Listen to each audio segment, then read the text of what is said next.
I will have to adjust my graphics settings again. Actually, all of my settings, because everything was set back to default along with the DirectX version. It reverted back to 11 on Windows 7. So, right, I forgot to lower my sample rate to 48 kilohertz. So the sound is more faint. Okay, control settings. All of that is fine. Controller vibration is set to off, which is fine. I don't know if it was the default. That's an Xbox One controller. That's not what I'm using. I'm looking for the mouse sensitivity. It should be in the maybe in the camera controls. Right, there you go. So known. Field of view is set to the middle. That's okay. You see, the controller sensitivity is set pretty high, but the mouse sensitivity is set really low. So it takes a lot of mouse movements to be able to look around. So that's not good. I want to increase that at least to all.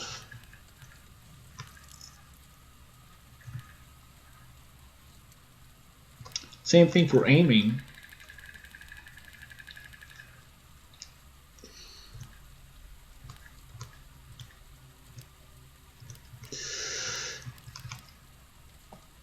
There you go, that's right in the middle. So, there we have it.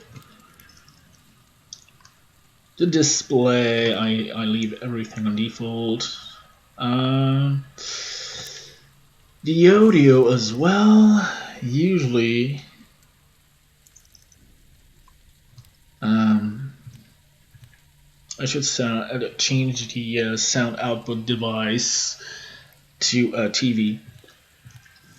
Since I don't have a surround, it's stereo, but it's not headphones either. So I'll set it to TV. Yeah, that's virtual surround. So that's good. The graphics. All right. DirectX 11 by default, full screen, full HD, rendering mode normal, 100% image quality, 60 Hz for the refresh rate, which is the refresh rate of my monitor, and I'm going to lock the frame rate at 60 as well. Keep VSync on. No anti-aliasing.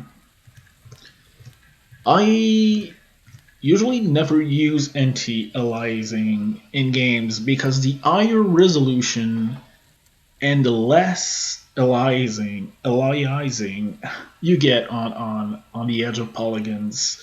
So I usually turn that off, but it doesn't really matter because I have the anti-aliasing setting turned off by default in my NVIDIA graphics panel, control panel even. So there you go. I'll set the texture quality to maximum, the texture filter quality to maximum as well, the anisotropic filter 16 times, which is also my default setting in the control panel anyway, but I usually try to match the settings in games as well. Mesh quality maximum. I leave the shadow quality on minimum because that has a huge performance impact. Using a shadow cache, no contact shadows. Screen space from no reflections, no surface scattering. Volumetric light. Well, it needs some, but I'm going to leave it on low as well. Particle lighting. I'll leave it on low. No ambient occlusion. That's a very demanding setting. Bloom on. I really like the bloom effect. I always liked it in every games. Lens flare, yeah. Bloom and lens flare. Looks great. No motion blur though. That makes me sick. And depth of field, of course. No distortion. And no film noise to have a sharper image. So that's it. That's all good. Okay, that's good. That's good. I get between 40 and 60 FPS with those settings in full HD, so that's really great.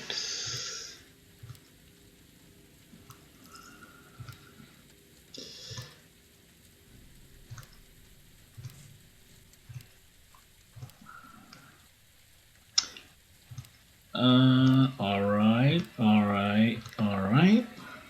It's all good. And that's it for the settings.